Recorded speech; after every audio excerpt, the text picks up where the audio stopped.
예.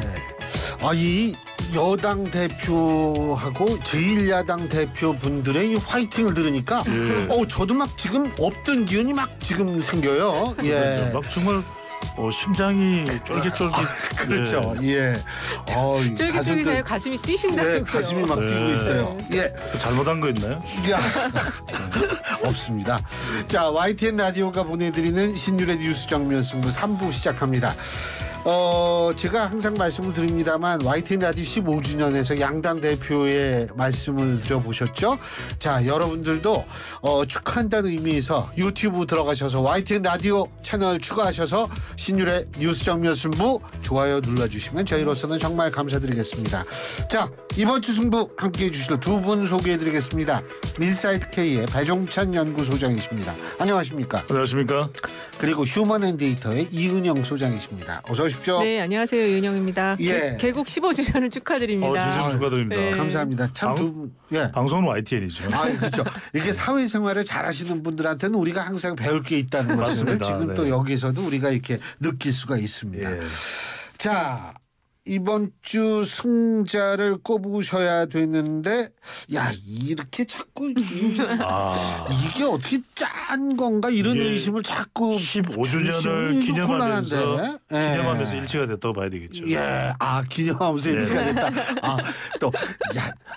이 소장님 좀 배우세요. 그래야 될 것 사회생활을. 같아요. 진짜 배워야 될 것 같아요. 좀 배우세요. 중학교, 고등학교, 사회 계속 졸업할 때까지 20점 만점이었어요. 배 소장님은 저보다 조금 젊으시니까 저희 국민학교 세대인데 그때 사회생활이란 책을 있었어요. 맞아요. 그 공부를 열심히 하면 사회생활을 잘하게 되는 그런 과목이었어요. 사회생활 전교 1등이었어요. 그렇죠. 그러실 것 같아요. 자, 배 소장님 승자. 이번에 같았어요. 다른 거 필요 없습니다. 그냥 이렇게 들려드리겠습니다. Long, long time ago, I can still remember. 됐습니다. 그거 모르시죠? 제가 누가 잘하나 그 KBS에서 그거 60주년 기념인가 한 몇 년 전에 거기 초청받아서 제가 TV 방송에서 노래 부른 유일한 그게 그때였었어요. 네. 제가 어렸을 때 노래 좀 잘했거든요. 누가 잘하나. 뒷부분을 불러야지 알아듣겠는데. 우리는 괜찮은데 PD께서 진행자의 개인 이야기는 좀 줄여달라고. 그래요? 알겠습니다. 자랑 좀 하려고 그랬는데 그런 얘기 한 적 없다고 지금 부인하고 있지 않습니까? 예. 자, 말씀하세요. 네, 끝났습니다. 근데 끝났어요. 노래를 끄시구나.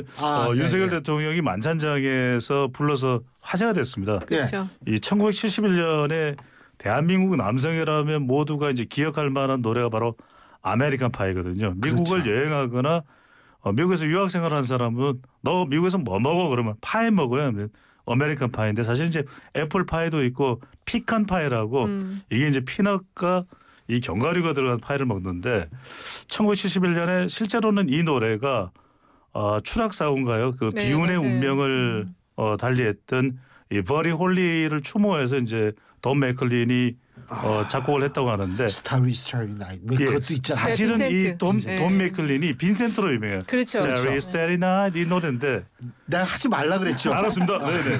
근데 이 돈 맥클린의 노래를 윤석열 대통령이 또 검사 생활에 많이 불렀겠죠. 어디 모임에 가서는 이렇게 그러면서 이제 때마침 오래된 팬이라고 그래요. 그래서 이제 윤석열 대통령 노래를 불렀는데 일단은 평가를 떠나서 상당한 화제를 끌어모았습니다. 근데 솔직히 그거는 인정할 건 인정해야죠. 노래는 잘하시더라고요. 잘하셨어요. 그 무반주로 그 정도 음정하기 힘들거든요. 그리고 이제 피아노 반주가 살짝 있긴 했는데 어느 정도였냐면은 이 언론 보도가 났는데 돈 맥클린이 이 광경을 보고서 돈 맥클린의 사인이 들어간 통기타도 이제 바이든 대통령이 선물로 줬지만 돈 맥클린이 이런 얘기를 했습니다.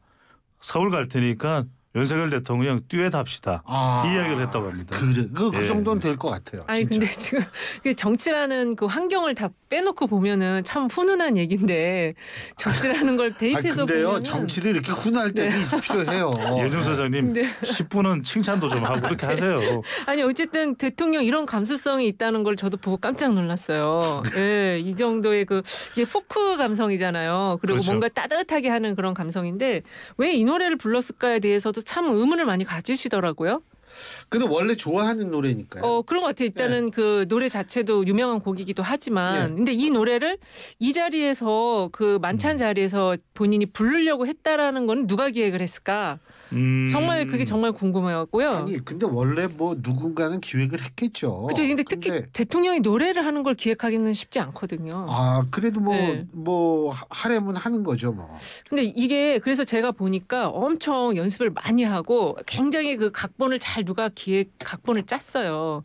아니 그건 당연한 거 아니 누구든 다 역대 그렇죠. 정권도 다 했죠. 근데 그러니까 제가 완전한 애드립은 없는 건데 실제로 이제 여기에 그 초대됐던 미국의 그 브로드웨이의 미스 사이공의 또 이 헤로인 이 여성 배역을 주연 배역을 맡았던 가수들도 왔었거든요. 그 공연을 하는데 아메리칸 파이라는 이 노래도 그 안에 들어갑니다. 그리고 이제 윤석열 대통령이 이 노래 듣고 이제 공연을 듣고 난 이후에 질 바이든 약사가 약간 떠밀어요. 떠밀면서 바이든 대통령이 나가 있는 상황에서 이제 나갔고 이 노래를 불렀고 뭐 익히 아는 노래였고 또 연습도 좀 했겠죠. 그래서 미국 노래 중에서 윤석열 대통령이 빈센트도 알고는 있었을 텐데 아메리칸 파이가 좀 더 미국적 문화와 좀 가까우니까 상징적인 의미로. 신나잖아요. 근데 그 노래가 엄청 길어요. 네 맞아요. 그렇죠. 8분 정도 되는데 이게 뒷부분을 들으면 파이 미스터 메이칸 파이 뭐 이런 노래인데 들으시면 아시는데 그 후렴구 오늘 방송 여기서 접읍시다. 그 후렴구가 중독이 되는 그런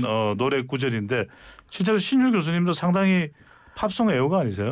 팝송 애호가죠. 우리 나이 때는 이 국내 가요가 없기 때문에 대부분 다 옛날 노래 많이 지금 아메리칸 파이 나오고 있습니다. 네. 근데 이 노래를 왜 선택을 했느냐 이제 해석들이 분분한데 음악 평론가들은 이 노래가 그러니까 이제 50년대에서 60년대로 넘어가는 미국이 물질적 정신적 풍요로운 시절에서 이제 뭔가 혼돈으로 들어가는 시기에 이 노래가 미국의 어떤 그런 정서를 대표하는 노래다라고 이렇게 또 해석을 해주시더라고요. 그리고 이 노래가 갖는 의미가 그 과거의 결별이라는 의미도 사회적으로 담고 있다라는 얘기를 하는데 이 돈 맥클레인이 이거를 작사 작곡했지만 자기는 이제 그렇게 또 해석은 하지 않는다고 해요. 근데 특별히 이 곡을 선택한 거는 이제 바이든 대통령도 이 노래를 좋아하신다고 하고 그리고 이게 그 여기 가사 보면은 음악이 죽던 날 뭐 나는 새로운 뭐 어떤 걸 한다 뭐 내가 음악은 흐르지 않는다 뭐 이런 가사가 나오는데 그게 이제 과거의 어떤 그 한미 동맹에서 북한이 낀 그런 시츄에이션에서부터 우리가 이제 결별을 하겠다라는 그런 메시지가 담겨 있다는 해석하는데 너무 이게 좀 해석이 어렵긴 한데 어쨌든 그렇게 해석을 하는 분도 있더라고요. 저는 노래 너무 많은 해석을 안 하는 게 좋을 것 같고요. 그래서 지금 임진모 음악평론가를 연결할까요? 근데요. 이 음악이 정치에서 사용되어지는 건 있죠. 많습니다. 맞아요. 그러니까 예를 들면 박근혜 전 대통령도 이 노래를 통해서 이 굉장히 자신의 이미지를 좀 부드럽게 만드는 그런 역할도 했었고 그리고 사실 이명박 전 대통령 그때는 제가 다른 방송에서 방송을 진행했을 텐데 대선 때였었어요. 이명박 전 대통령 대선 후보가 나왔어요. 그때 제가 물었습니다. 그러면은 이 후보님은 저 어떤 노래 좋아하세요? 깜짝 놀랐죠. 노브레인 이걸 딱 선택을 하시더라고. 그래서 그것도 사실 따지고 본다면 그것도 사실은 일종의 연출일 수 있죠. 그렇죠. 선택하는. 근데 그런 거 그렇게 함으로써 이제 정치를 좀 자기 이미지도 강화시키고 이런 게 있기 때문에 뭐 그거는 좋은 것 같아요. 그러니까 노래가 갖고 있는 이미지를 나한테 갖고 오는 거죠. 그렇죠. 그리고 내가 좋아한다라는 걸 통해서 자기의 감성을 좀 드러내고 어떤 특정 세대와의 호흡이 잘 된다라는 그러한 어떤 메시지도 전달할 수 있고요. 그게 절묘하게 이제 연결이 됐을 때 시너지 효과도 있는데 실제로 1997년에 대선에 나왔던 김대중 전 대통령은 DJ DOC의 DJ와 춤을 네. 마침 DJ인데 맞아요. DJ와 춤을 추니까 상당히 젊은 그때 세대들의 정치관 꼭 기억나시죠? 아우, 그럼요. JP하고 정말 DJ하고 맞습니다. 두 분이서 그럼요. 이렇게 네, 하는 춤춘 거. 거. 예? 네. 그런 관심을 끌어모았고 그런 사례가 또 미국에 또 있습니다.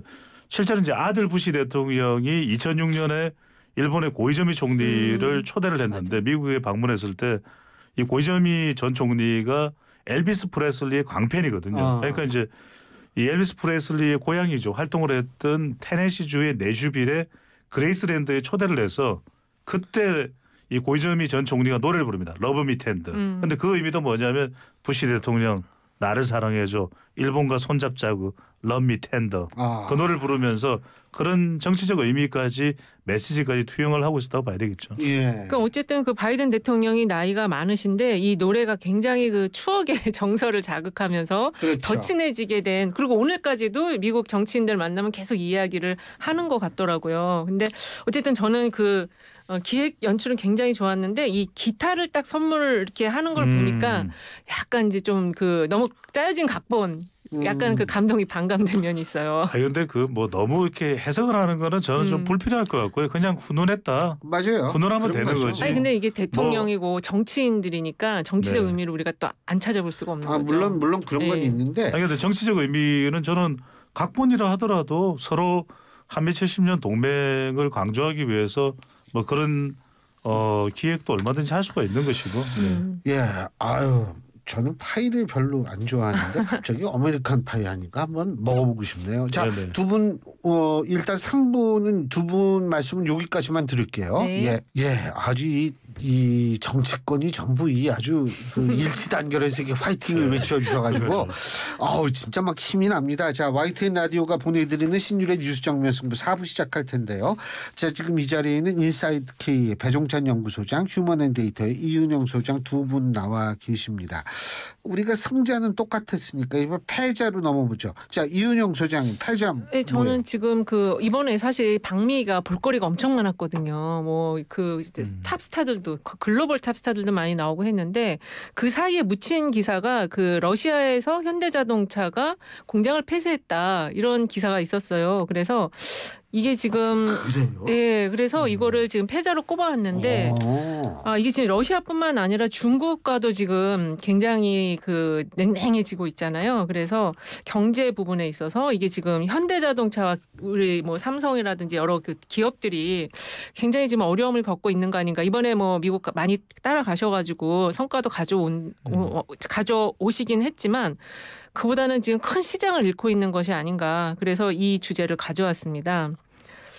일단은 그 러시아 공장 자체를 폐쇄한다고는 표현을 했지만 이게 좀 일단은 문을 좀 닫고 시기가 좀 상황이 좋아지면은 다시 이제 문을 여는 형태로 한다고는 알려져 있는데요. 근데 지금 그 러시아 푸틴 대통령 반응이라든지 또 시진핑 등 중국의 고위 관료들의 반응이 상당히 지금 좀 우려할 만한 수준으로 나오고 있어서 저는 이 경제 이게 좀 정말로 특히나 이제 그 우리나라가 그 큰 시장으로 확보하고 있었던 러시아와 중국에 대한 이 부분을 좀 이 방미 이후에 좀 잘 좀 다독여서 조금 더 균형감 있게 가져가야 된다 이런 생각이 좀 들어요. 근데 지금 현대자동차 러시아 공장 폐쇄 문제는 최근에 불거진 게 아닌 것 같은데요. 이게 2월 달부터 이런 기사가 지금 나오네요. 근데 어쨌든 예. 지금 이 현 정부의 외교 정책 자체가 조금 그 미국 다걸기 또는 일본 다걸기로 가는 흐름이 계속 있어 왔기 때문에 이게 이제 어떤 의미로 이 러시아 철수를 결정했는지 기업에서 그건 정확히는 알 수는 없지만 정부 정책과도 이렇게 완전히 동떨어진 결정은 아닐 것 같아요. 지금 소장님께서 말씀하신 게 러시아 상페테르부르크 공장 폐쇄 여부입니까? 네. 그거는 2022년 10월 18일에 현대자동차가 이달 말 폐쇄 여부를 결정한다. 그러니까 지금 그거는 조금 맥락이 다른 것 같아요. 아, 그래요? 예. 그렇죠. 왜냐하면은 이제 일단 그게 정확한 원인인지는 좀 짚어야 될 것 같고요. 중국도 마찬가지로 이 삼성전자의 반도체 공장, 후공정 공장이 SK 하이닉스의 경우에는 또 우시라든지 있기 때문에 그 공장에 이제 미국의 반도체 관련해서 이 공급망 이 한국과의 또 협력을 통해서 중국에 대한 견제 압박 이런 이유로 이제 영향을 미치는 부분은 우리가 주의하고 또 신중하고 또 그 부분에 대한 대처는 있어야 되겠지만 실제 그것이 원인인지 원인이 아닌지 구분할 필요가 있는데 핵심은 이걸 겁니다. 그러니까 지금 대통령의 발언은 얼마 전에 발언이었어요. 로이터 통신과의 인터뷰는 그 발언으로 중국과의 외교 마찰이나 러시아와의 외교 대치적 상황, 대치되는 상황 또는 우리 경제에 미치는 영향이 있을지라는 부분에는 영향을 안 미치도록 최소화하는 것이 필요하다라는 의견으로 봐야 되겠죠. 지금 기아 자동차는 카자흐스탄으로 이게 이전한다라는 보도가 2022년 10월 19일에 나왔었거든요. 네, 근데 어쨌든 그 기업의 결정이 어떤 한 가지 이유만으로 결정되는 건 아니겠죠. 더군다나 이렇게 1조 원이 넘게 큰 돈이 투자된 경우에는 그럴 것 같은데요. 근데 이게 우크라이나 전쟁 발발 이후에 그 러시아 푸틴 대통령이 우리나라를 보는 시선이 굉장히 좀 냉랭하고 또 몇 번의 그 지적 을 한 적이 있어요. 더군다나 폴란드 국방부 장관이 우리나라 왔을 때도 이 무기 관련한 의혹의 시선을 자꾸 보내왔었고 이번에 그 로이터 통신과 인터뷰에서도 그 뭐 중국이나 러시아나 다 좀 발끈했었거든요. 그래서 사실은 이 대통령의 발언이라는 게 좀 적으면 적을수록 좋지 않을까 외교 문제에 있어서는. 물론 이제 그런데 현대차 그렇죠. 문제는 현대차 부분, 조금은 다른 것 같아요. 현대차 부분은 정확하게는 추가적으로 설명드리면 뭐냐면은 러시아 우크라이나 전쟁이 발발하면서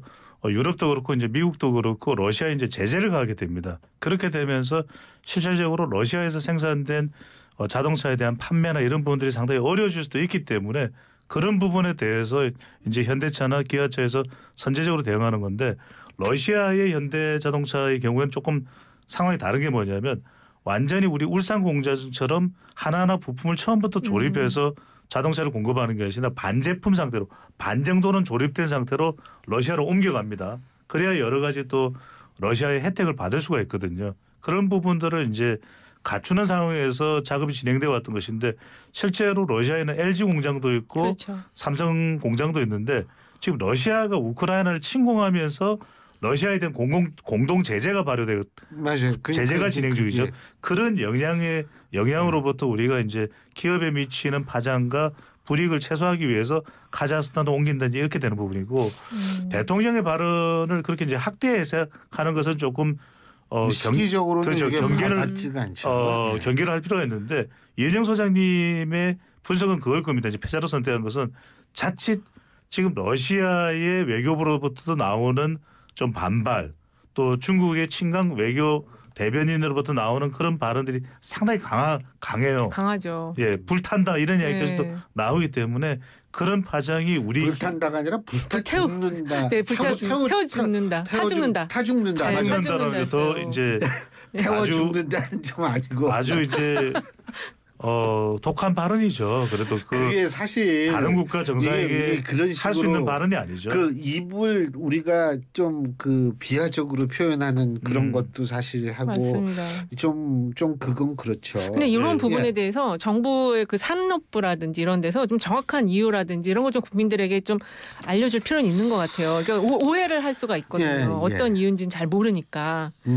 그리고 지금 러시아의 뭐 초코파이 이런 거 지금 문제 될 거다 이런 막 이렇게 소문도 막 있어요. 뭐 많이 잘 팔렸는데 라면 뭐 초코파이를 좋아한다고 그러죠. 네, 근데 그런 것들이 지금 막히는 거 아니냐. 이런 갑자기 초코파이가 먹고 싶어지네. 오늘 아메리칸 파이 시작해가지고 저는 점심 때 하나 먹었어요. 아 그러셨어요? 이게 아메리칸 파이 이야기를 들으니까 이게 초코파이까지 계속 파이 먹는 거 당이 당겨서 안 되겠다. 맞아요. 저도 갑자기 당이 땡기네. 입에 싹 집었는데 이제 중요한 건 이거겠죠. 일단은 언론에서도 정확하게 확인 보도를 할 필요가 있어요. 그러니까 우리가 이 사안을 분석하는 데서는 정확하게 그것이 대통령의 발언인지 아니면 다른 원인이 있는지를 정확하게 알릴 필요가 있고 이걸 정파적으로 해석을 해서 대통령에 대한 불만이 잘못된 이 정보 전달로 연결돼서는 안 될 것이고 다만 이제 대통령의 지금 그 미국 순방 중인데도 불구하고 한국 갤럽 조사를 보면 지난 25일부터 27일까지 실시된 조사입니다. 그거 우리가 얘기했습니다. 그러니까요. 괜찮아요. 그러니까 그 조사도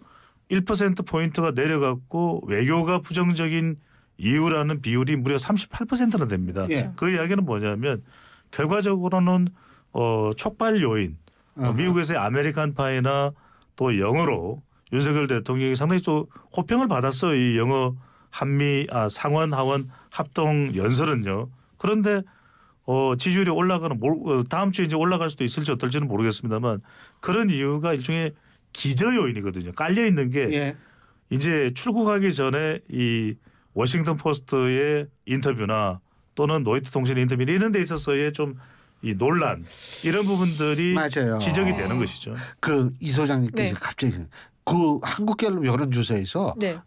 그 돈봉투 근데 올랐어요? 어떻게 보세요? 아, 정당 지지율이요?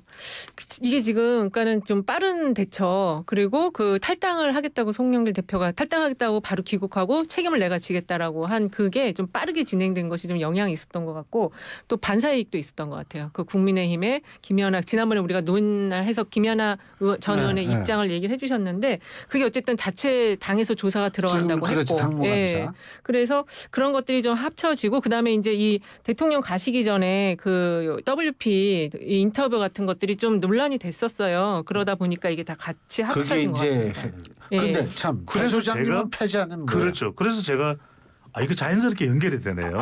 제가 패자로 사실은 연결시키려고 제가 이게 기획이죠. 네. 그래서 이재명 대표의 돈봉투 대응을 저는 패자로 했습니다. 왜냐하면 이 지지율의 착시 현상이 유발돼서는 안 된다. 아하. 왜냐하면 돈봉투는 끝난 게 아니에요. 이제 시작이에요. 예. 왜 아직까지 이 송영길 전 대표가 소환 수사를 받은 것도 아니고 소환 조사를 받은 것도 아니고 이게 언제까지 지속될지 어느 정도의 파장이 더 미쳐질지 예. 어떤 결과가 나올지 아무도 몰라요. 그렇다면 더 신중하게 이재명 대표는 지금 윤석열 대통령에게 뭐 정치적으로 대응을 하거나 또는 법안으로 뭐 상특검을 하거나 이걸 떠나서 이건 내부의 문제잖아요. 예. 내부의 문제이기 때문에 이건 내부에서 국민의힘은 국민의힘대로 문제가 있으면 그것을 척결하고 처단하고 조치하는 걸 하면 되는 거고 이건 이재명 대표가 단호하게 대응을 해야 되죠. 그런데 이 질문을 받을 때 김연아는요. 박순자는요. 근데 그거는 조명은요. 이렇게 그거는요. 판단할 일은 아닌 거예요. 박순자 전 의원은 이미 대법원 판결까지 끝났어요. 그래서 강제 탈당을 당한 거 아닙니까? 그러니까 제가 그런 이야기를 한 게 아니라 물론 따지는 건 아니고요. 그래서 저는 무슨 말씀이냐면 그건 이 신주 교수님 말씀대로 진행자 말씀대로 그렇게 뭐 대법원 판결이 났다 또는 김연아 전 의원은 아니라고 본인이 극구 이야기를 하고 있고 만약 그런 부분에 제기하면 민형사 명예훼손에 대해서 소송을 할 것이다 이런 이야기는 별도로 하고 이재명 대표는 자신이 대표로 있는 그 당의 문제를 더 적극적으로 해결하는데 저는 오히려 태도를 보이는 것이 지지율에 더 유리하다는 거죠. 왜 지금은 이 한국갤럽의 그 지지율 상승이 반사체 반사이익이라면 이재명 대표가 단호하게 또 과감하게 끊어내는 이 돈봉투 의혹과 또 이 논란을 그러면 이재명 대표에 대한 이미지도 또 재조명될 것이고 또 더불어민주당의 지지율도 반사체가 아니라 발광체로 전환될 수가 있는 거죠. 말 그대로 아메리칸 파이가 아니라 코리안 나이트가 되는 거죠. 라이트, 빛이 되는 거죠. 일단은 지금 민주당이 5%포인트 급등을 했어요. 지난번에 급락을 했었는데 4%포인트 빠졌는데 서울에서의 변화를 보면은 민주당이 7%포인트 상승한 33%, 국민의힘이 7%포인트 하락한 28%로 다시 역전이 됐거든요. 그러니까 이 이유는 그 여러 가지 지금 얘기해 드린 것 플러스 그 김기현 대표와 정광훈 목사와의 싸움 그리고 둘이서 공천 그 위원장을 놓고 신랑이 이런 것도 상당히 많이 작용이 되는 것 같아요. 맞아요. 예. 네, 그런 거 좀 더구나 김기현 대표는 이제 그 정광훈 목사한테 일단 인정했어요. 부탁한 네, 부탁한 건 인정했어요. 인정을 했는데 전당대회 때. 근데 이제 무리한 요구를 해가지고 끊었다. 근데 네. 이게 사실 그 일단 부탁을 했다는 게 인정했다는 게 이게 저도 좀 그렇더라고요. 근데 이런 것들이 기사가 조금 나오고 이제 너무 많은 기사 속에 묻히다 보니까. 왜냐하면 일이 많긴 많잖아요. 네, 많아요. 그렇죠. 지금. 그래서 이제 국민의힘은 지지율이 올라갈 만한 동력이 없어요. 지금 당장은 대통령 지지율도 그렇고 국민의힘 내부에도 택임조 이른바 최고위원 이 리스크가 발생을 하고 있고 발언 논란이 있고 또 김기현 대표도 정광훈 목사 사이에 그 설전이 있고 그런 부분들 홍준표 시장도 등장을 하고 이런 부분에 대한 수습이 안 되기 때문에 지지율을 끌어올릴 만한 요인은 없어요. 더군다나 제가 조금 한 게 오늘 방금 보도된 그 핵 공유 그렇습니다. 관련 사실상 핵 공유 이 네. 정부 쪽에서는 핵 공유다 이렇게 얘기를 했는데 미국 NSC에서는 부인했어요. 내셔널 세큐리티 네. 카운슬에서는 그걸 부인을 하는 이러면은 이게 또 좀 영향을 받지 않을까 이런 생각이 저는 들거든요. 그 영향 받을 것 같고 사실 네. 대통령 노래도 개인적으로 보면 굉장히 잘하셨는데 국민 정서적으로 볼 때는 상당히 우리와는 좀 동떨어진 세계에 살고 있는 분 같은 느낌을 주었기 때문에 뭐 그러니까 이게 미국 가서 황성네트 아니, 부를 수는 없잖아요. 근데 이게 지금 대선을 앞뒀잖아요. 미국 대선을 앞둔 상황에서 이게 조금 약간 거리를 좀 둬야 되거든요. 이게 정권이 바뀔 수도 있는 상황까지 좀 대통령이시기 때문에 염두에 둬야 되는데 너무 밀착이 되다 보니까 그런 것도 좀 걱정스러워 보이고 막 이런 것도 저런 것들이 다 합쳐져서 다음 주엔 조금 빠질 수도 있겠다. 그렇게 보고 있어요. 근데 저는 이렇게 보는 것이 결과적으로는 윤석열 대통령에 대한 지금 평가가 대통령 지지율이 너무 낮은 거예요. 네. 그러니까 낮은 상태에서 미국에 나가서 유의미한 성과 있는 행보를 하더라도 그것에 대한 평가를 거의 못 받을 거예요. 지금 진영 간 대결 구도가 되어 있는 상태에서는 묻지도 따지지도 말고 비판이에요. 그러니까 다 싫은 거예요. 앉아 있는 것도 싫고 서 있는 것도 싫고 누워 있는 것도 싫고 다 싫어요. 근데 그래서 저는 방금 전에 이제 질문이 이 미국의 NSC의 발표는 키더먼 협력관인가요? 국장이죠. 키더먼 국장이 한 이야기는 핵 공유가 아니다. 이것도 따지고 보면 김태효 국가안보실 차장이랑 사실은 같은 내용이에요. 왜 그러냐면 핵 공유가 아닌 것이 나토와 같은 그 앞에 나토와 같은이라는 것이 들어간다면 나토와 같은 핵 공유가 아니다. 맞아요. 그건 맞죠. 또 문서상으로나 실제 전술핵이 94년 이전에 미군 기지에 배치되는 형태가 아니기 때문에 한국에 있는 미군 기지에 배치된. 그런데 김태효 안보실 차장이 한 이야기는 뭐냐면 앞에 사실상이 붙어요. 사실상 핵 공유이다. 핵 공유와 같은 것이다. 그건 뭐냐면 그러니까 키드먼 이 국장의 이야기의 기준대로 한다면 김태효 차장도 아니라고 할 거예요. 그런데 사실상 이제 다 그런 논의들을 거쳤을 거 아니겠어요? 그러니까 이게 사실상 핵 공유라고 보지 않는다. 그러니까 김태효 차장의 얘기를 그대로 받아가지고 얘기한 거거든요. 왜냐하면 이게 왜 이러는 거냐면 지금 그러니까 워싱턴 포스트 기자가 대통령 녹취록을 공개할 정도로 지금 이 한국의 고위직 특히 대통령실 관리들과는 이 반드시 이야기하고 나서 뭔가 녹취를 남겨놔라는 게 지금 좀 그 기자들이나 이런 데 퍼져 있는 것이 아닌가. 근데 아니 의미의 전달이 뉘앙스가 다르게 간다. 이거는 그거하고 좀 다른 성격이겠지만 물론 저는 이게 문제가 되는 게 뭐냐면 너무 좀 서두르지 않았나. 그러니까 너무 기대를 가기 전에 너무 확 이게 키우고서 그러고서 그것도 순방에 대한 성과를 키웠다는 말씀이죠. 성과에 대한 기대를 키웠다. 그 키운 이유가 도청 문제와 문화공연 때문에 너무 시끄러워지니까 일단은 약간 좀 방향을 선회시킨 거죠. 이제 뭐 키웠다는 의미의 또 다른 표현일 수는 있는데 충분한 소통이 안 되는 것 같아요. 그러니까 이제 아주 전문가의 또 이해, 그 전문가들은 대체로 이제 지금 정부에서 소통하고 있는 방식에 대한 부분을 이해하고 있는 그런 정도의 수준이란 몰라도 일반 국민들은 지금 정부에서 설명하고 있는 이번 이 NCG나 뉴클리어 컨설테이티브 그룹이나 또 이 워싱턴 선언에 대한 내용을 충분하게 이해하기가 어렵잖아요. 그럼 이제 그런 부분에 대한 충분한 소통이 좀 이루어져야 되는데 지금 전반적으로 윤석열 대통령이 미국 가서는 바이든 대통령과는 상당히 잘 소통하고 있어요. 부통령과도 잘 소통하고 있는데 우리 국민들과의 공감대가 안 만들어진다는 것이 가장 큰 문제죠. 알겠습니다. 자, 1분씩 승부처 이윤영 소장님. 저는 전세 사기 지금 특별법 나왔는데요. 이게 지금 피해자들이 이 내용에 대해서 반발이 많아요. 그래서 이거에 대해서 좀 다시 한번 보완책이 필요하다. 그리고 이거를 지금 여야가 같이 다음 주에는 좀 빨리 이거를 좀 해결책을 마련해야 되지 않을까. 오늘 그 원희룡 장관이 그 일반적인 사기에 정부 국민의 세금을 쓸 수는 없다. 이렇게 이제 가이드라인을 제시를 했거든요. 근데 이것도 우리가 한번 시대가 바뀌는 상황 속에서 그럼 이걸 어떻게 해결할 것인가. 피해자들이 이 진짜 모든 재산이 여기 전세 보증금에 다 들어가 있는데 이걸 어떻게 우리가 보완을 해줄 것인가. 이게 좀 중요한 승부처가 될 것 같습니다. 예, 배 소장. 결국은 뭐 이 전세 사기 특별법 관련해서는 구제해 줄 수 있는 6가지 조건이 가장 중요할 것 같습니다. 그 6가지를 한 3가지 정도로 어떻게 단순화시킬 수 있냐. 그럼에도 불구하고 실제 구제를 받아야 되는 사람과 그렇지 않은 사람을 구분하는 방법이 중요할 것 같아요. 그래서 우리가 현장을 좀 잘 알고 있어야 된다는 판단 들고 제가 가져온 승부처는 대장동 김건희 특검입니다. 그러니까 쌍특검. 예, 김건희 여사와 관련된 부분은 뭐 끊임없이 지금 정치권에서 여야 간에 이제 논란이 되고 있고 서로 간에 이 공방의 주제가 되고 있거든요. 그런데 따지고 보면 이 대장동 이 김건희 쌍특검이 통과됐지만 윤석열 대통령이 이걸 받아들일까? 또 간호사법도 마찬가지고. 그러니까 결과적으로는 대통령이 순방 가 있는 동안에 민영배 의원은 복당이 됐고, 예. 그 다음에 또 쌍특검은 통과가 됐고, 간호사법도 통과가 됐고, 그러면 윤석열 대통령이 들어왔을 때 이것을 중재적으로 또는 협조적으로 서로 간에 논의가 될까? 저는 이걸 제가 승부처로 가지고 온 이유는 이대로 서로 또 머리를 들이박으면서 내년 총선까지 계속 또 갈 수밖에 없는 치열한 파장 관계겠구나 라는 생각이 듭니다. 알겠습니다. 자, 이번 주 승부 두 분 말씀 오늘 여기까지 듣겠습니다. 고맙습니다. 네, 감사합니다. 고맙습니다.